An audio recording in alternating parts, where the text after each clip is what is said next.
Pozdrav moji nultobrzinaši, nije mi bilo neko vreme, evo vraćam se, doduše ne u velikom svetlu, nismo dostigli neku veliku slavu, ali bože moj, imam vremena. To jest, nije ga bilo, ali evo, smogli smo malo vremena da se javimo u nekom klipu. Svako ko prati neka deli, svako ko je voljan da podrži kanal neka priča, neka sluša, neka gleda. Imate moj drugi muzički kanal Aleksandar Stojanović, tu ima dosta nekih covera koje radim što sa drugarima, što sam. I dobrodošli na Nulta brzina autovlog.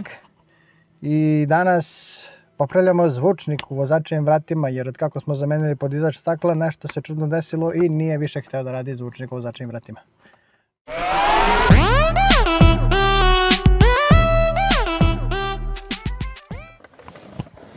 Evo ovako. Ne znam da li se vidim, ali nije ni važno da se ja vidim, bitno da se vidi zvučnik. Znači skinuo sam masku koja je pokrivala, sakrivala i ulepšavala zvučnik na mojim vratima. Uzet ću ciger, krstaste šrafove, sve sam to morao da prerađujem. Samo da vidimo gde si, evo ga. Znači šta najčešće može da bude mala oksidacija buksne, priključka, kako god. Znači zvučnik, nema šta o tome da pričam, drži se na 4 šrafa.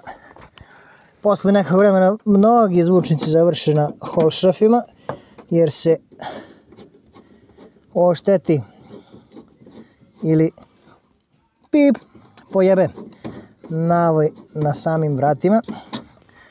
Ovdje to još nije slučaj, ali sećam se na starom Migiću da sam morao da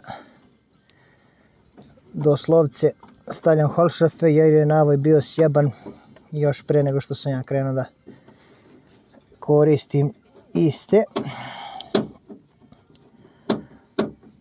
Znači, nameštao sam podizač stakla koji ne radi idealno jer je polovan. Nemojte nikada da kupujete polovne podizače, polovne amortizere i ne znam nija te neke delove koji su skloni potrošnji.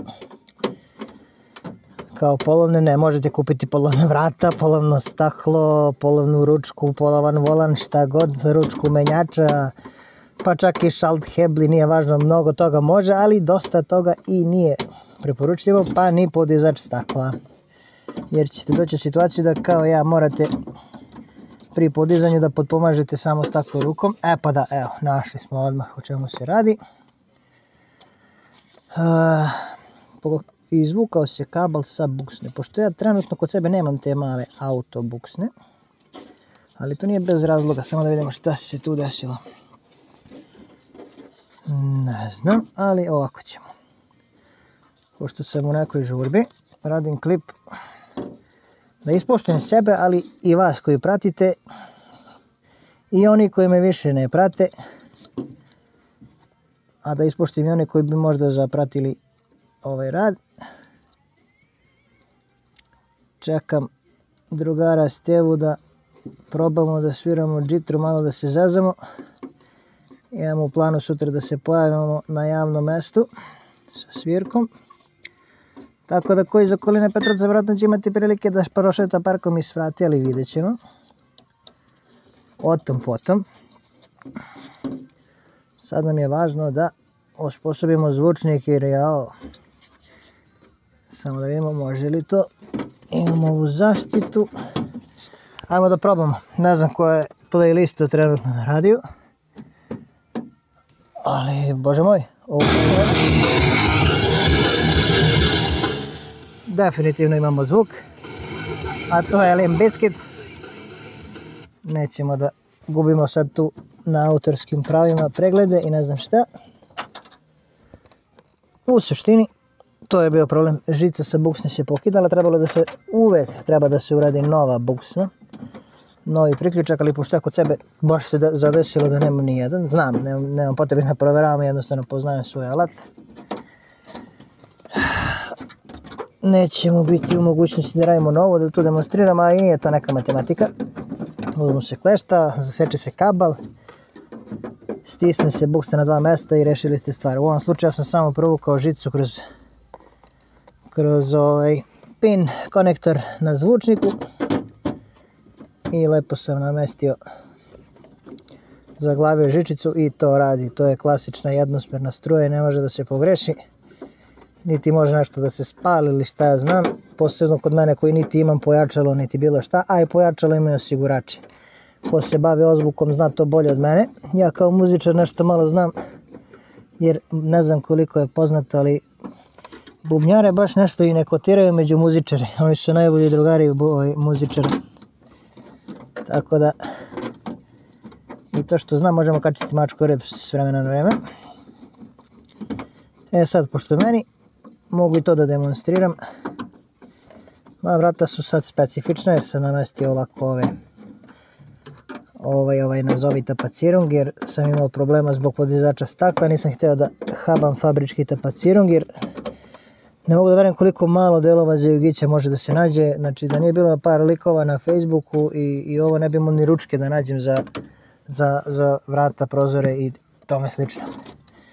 Pričvrstili smo zvučnik, treba da se vrati maska. Pošto su moja vrata takva kakva su i pošto nemam neku fabričku mogućnost da tu namestim ovo, morat ću sa tečnom plastikom da prihvatim i oblijem sa gornje strane. Jeste ružno, ali opet je malo lepše nego da bude klot i go zvučnik. Tako da moram da uključim pištolj za plastiku da se ugreje i da se privodi klip kraju.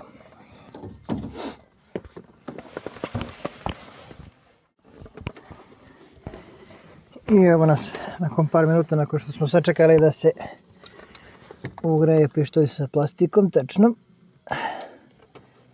Možda sam ranije naglasio da ja ne koristim profi alat jer nisam profi majstor, niti mehaničar, niti električar, niti limar za automobile, niti bilo šta.